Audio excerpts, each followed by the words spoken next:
So, hello you lovely lot.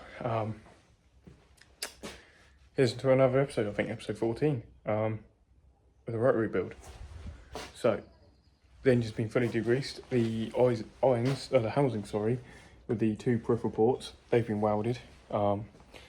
Managed to, one's not that great, the other one's a bit better, because I worked out how to grind back the steel and the chrome for the insert and get the welded to a nice seam. So one will work, one's prettier.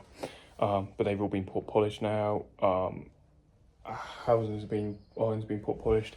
All that's been done and prepped. They've been cleaned, degreased, ready now.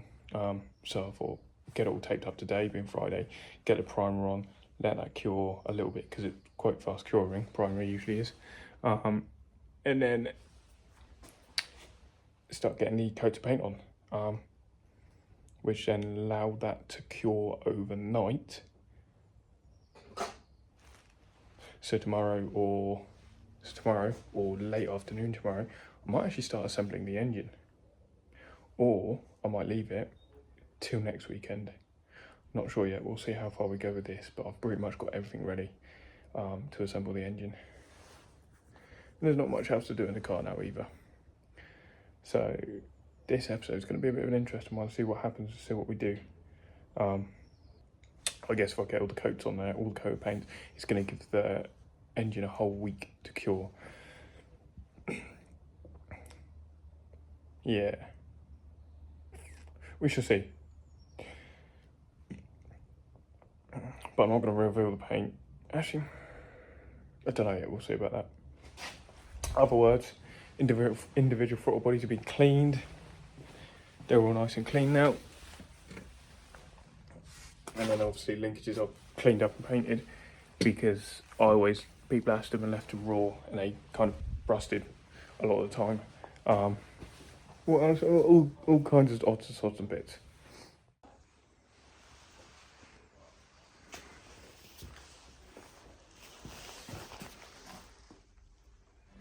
So Saturday morning, actually no, Saturday midday now actually, I forgot to tape up and spray this, so I'm going to primer this cover, but the primer's set on the irons now. I'm not going to reveal what the colour's going to be, so you will have to wait and find out. Actually no, sorry, that'd be Instagram. Instagram won't find out what the colour is, or colour combo is, until it's done, or they watch this video. But yeah, so I think I'm going to grab the irons and housings, put them out in the sun for a little bit because I don't have a heat gun. And I don't think there's an old hairdryer in here either, I'm not sure. I'll try and find one just to get some heat into them before I start spraying them.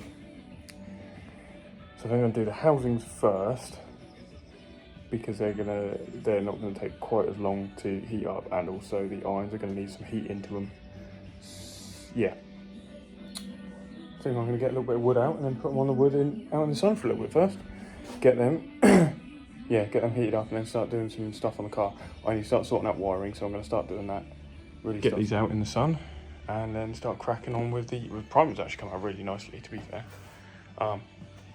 Yes, 2 injectors in there, just block the holes up. I have got a spare 2 in there, over there. Yeah, that'll do. And then that sensor's going to come up because I've got two pressure sensors. One I'm going to use for oil, which will go there. And then the other one will be a fuel pressure sensor. And then for the MX-5, because it's got a working one on the gauge, I do have a sensor somewhere. I will fit that in somewhere else. But yeah, I'm just checking if I can now. I know, Halfords paint. Ruby red. Oh yeah, and it's not high temp paint. I'm going to be using high temp paint on the irons, which is going to be wrinkle black. But these paints, as well as the clear coat, should do 200 degrees. No expo on it. Should do 200 degrees-ish. If your engine's more than 120, I'll be concerned. But the housings have been warming up in the sun nicely now. It's the time to start putting some really thin coats on.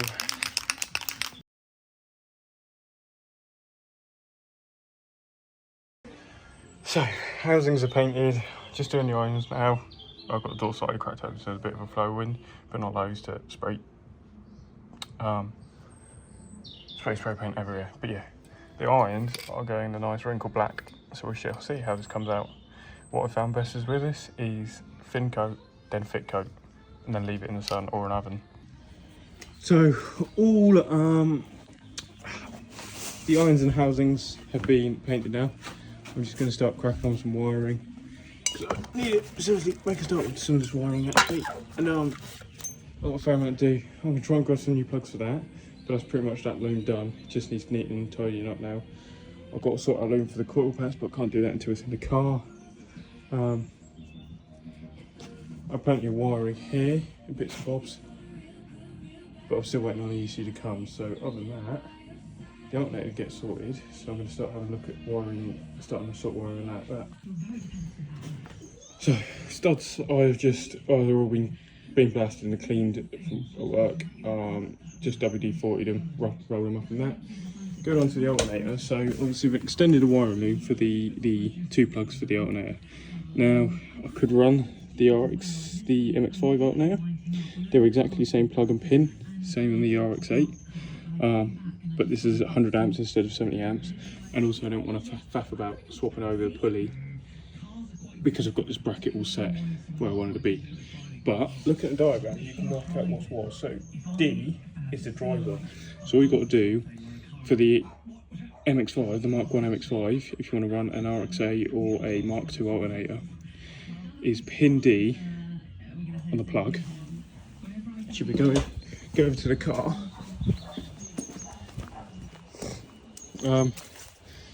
Pin D, which is this white and green, usually goes off to the fuse box as injector, 30 amp, and that's obviously power going from there into this to turn the alternator on. Then the self-regulation, that goes to your dash for the charge light, and then this big cable is obviously your charging cable.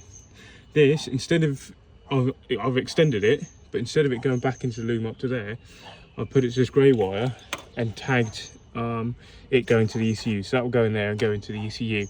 And what I'm going to do is have some of the loom that comes across here, splits off down here, and then some loom that comes out of this hole here and joins on, which will be my EGT sensors, my wideband and whatever else. Just so the loom's a little bit neater because I've got some wires coming out of this hole here instead. So what I'm going to do is start taking off, this needs to come off. I'm going to take off all the brake lines because I'm going to be redoing my brake lines because I need a Mark II Master. Be redoing my brake lines.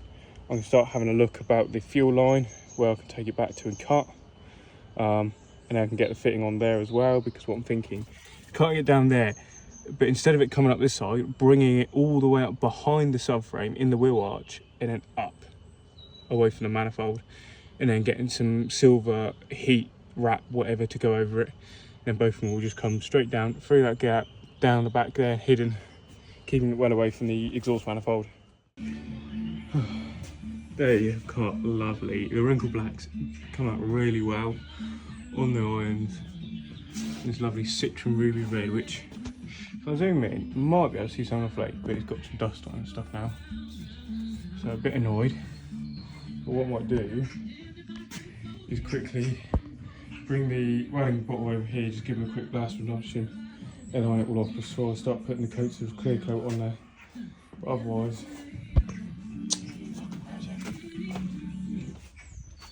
it looks gorgeous. Well, happy how that's come out. Awesome. Time to clear coat, so I'm going to put a few layers of clear coat on the whole lot, then I'm not going to touch it again. Get a few layers of clear coat on there and then just leave it sit for the week. Because then the clear coat can cure nicely. Sadly, not much done today. Done with the car today. Rear bumper I've got to sort out. So at some point I've got to get that bolt back up properly where it needs to go. So I've got to take the bumper off, I've got to do some cutting and welding underneath there. Yeah, I can get the bumper back on there properly. Sort that out, but that's a bit of an off day today.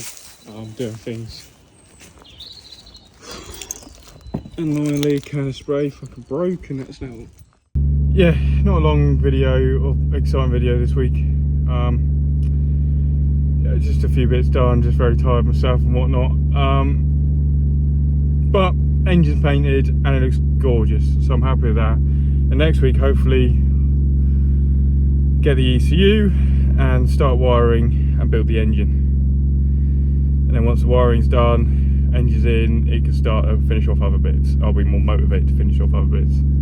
I've just been very knackered, but thanks for watching. Make sure you subscribe. Tomorrow I'm doing a fun little video. Well, would be yesterday for you, but it'll be coming out midweek, so Wednesday hopefully, which I'm excited for. Hopefully if it all goes through, it's going to be a great video.